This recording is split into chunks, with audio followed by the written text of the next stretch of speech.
What's your favorite scary movie? Spoilers, it's Scream.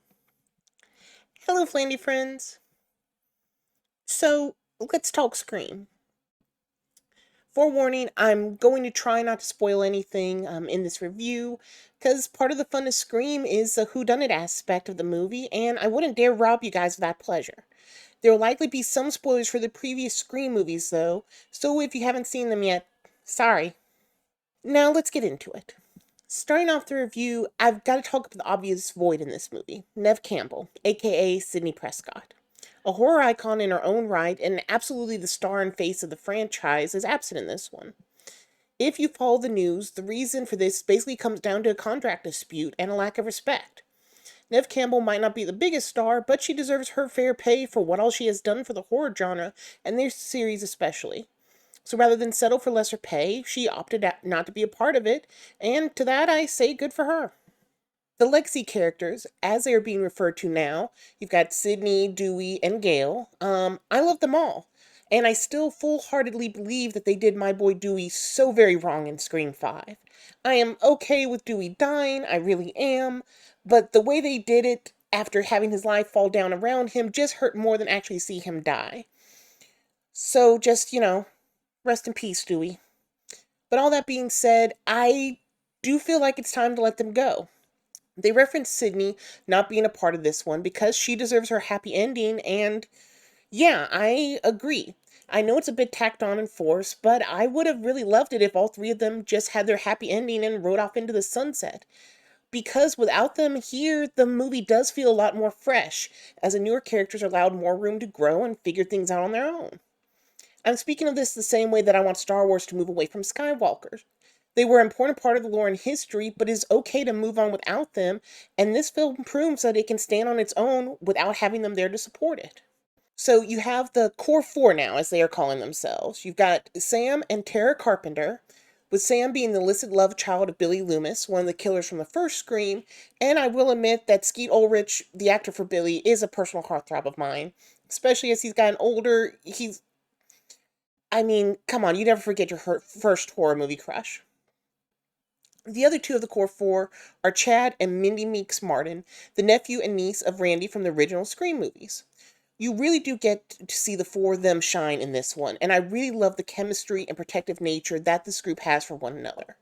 I also like that for the most part, they aren't dumb. They know to stick together, they know to be armed, and they know that they will have to fight to survive. These characters take this seriously, though there is one scene, I will admit, towards the end where the characters are talking after everything's said and done, and quite a few people are bleeding out. I feel like having the moment is important, but also, your friends are dying. Like, please go get them some help. But overall, I just really enjoyed them. I was a bit worried because, yeah, without the original trio, I didn't know how this was going to do, but it really turned out for the better, at least in my opinion. One slight pet peeve of mine that does continue in this movie, though it is a horror movie trope at this point, is the moment when they knock the killer down and then run away. That happens a few times in this, and every time my first thought is just to keep hitting them. I mean, if they are down for a moment, I'm going to keep hitting them until one of us is dead. But I will say, to this movie's credit, that trope is subverted in at least one scene. I don't want to spoil it for you, but a character does do exactly what I would do in that moment, so you'll just have to watch it and see for yourself. And I am glad that they did show that, though it did also show them knocking out the killer and running away so many times. Now that we've talked about the four, let's talk about the supporting cast. Gail Weathers is back as the only legacy character left. I do feel like her character took a major step back in terms of development by being a sleazy reporter who wrote another bestseller about a tragedy. But I guess one could say that she just evolved after Dewey's death. There is a nice scene, which is a callback to the first, where Sam goes to punch her, but Gail is ready for it, having had that happen to her previously by Sydney. Unfortunately, she wasn't ready for the layup that came next, but she at least got the initial dodge in, so at least in that respect, Gail has learned something. The only returning character besides that is Kirby, and oh my god, I did not know that I needed Kirby back in the series until I actually saw her. I absolutely adore her character, and I'm really glad that they made the smart decision to add her back, as she was the only thing in Scream 4 that I personally really enjoyed. Those are mostly the main crew this time around. There are other characters, of course, but they are new to the series, so I won't touch on them in here. They all do a really fine role in their characters, though. And there is one of the roommates that I really enjoyed at the beginning. I just thought her performance and the character she portrayed was pretty nice. That being said, there is at least one character who I always felt like they were just off. The way they delivered their lines, the way they acted, the occasional look they give, it just all felt off, and I couldn't tell at the time of watching whether or not it was the actor, like it was just their portrayal, and that was their take on it. At the end, that particular character did turn out to be one of the killers, so I'm not certain if that that was just a hint or what it was. But either way, I just kind of pegged them as unhinged or just someone that seemed off from the very beginning. Characters aside, the next thing to talk about is the city itself. New York is actually a really good backdrop for the series.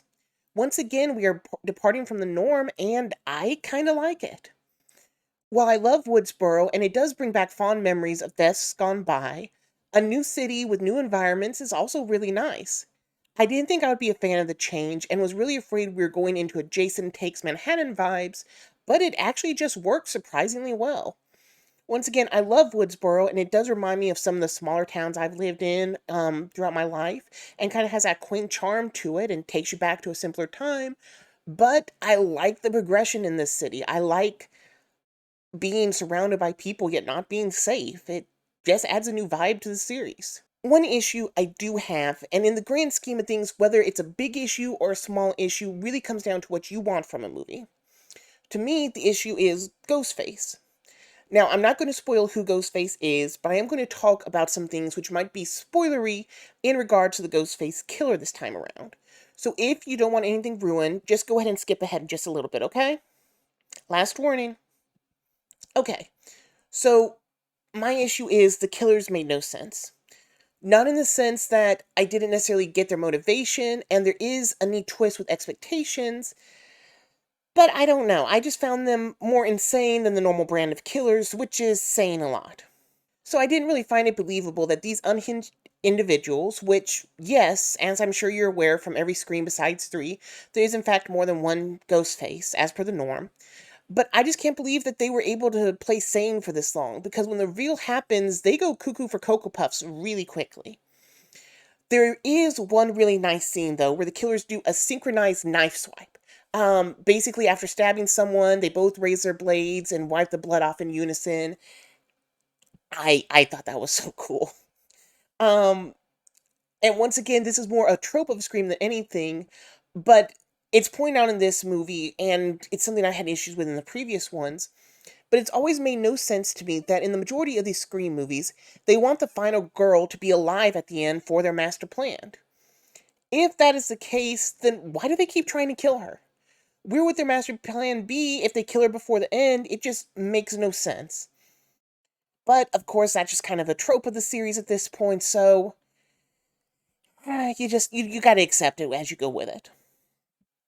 Now, that criticism aside, it's not a big issue for me because really the fact that they were just so insane and sort of stupid in some aspects honestly made their deaths just way more fun. I thoroughly enjoyed just watching them suffer at the end. Which does bring me to another point of the new final girl. Sam is Billy's daughter, and while I still don't know where we are going, if anywhere, with these hallucinations, she definitely has a bit of a darkness with her. With Sydney, she always killed in self-defense or she killed to protect those she loved. In Sam's moments, you can tell she enjoys it. She enjoys the hunt, and once again, I find that I like that change.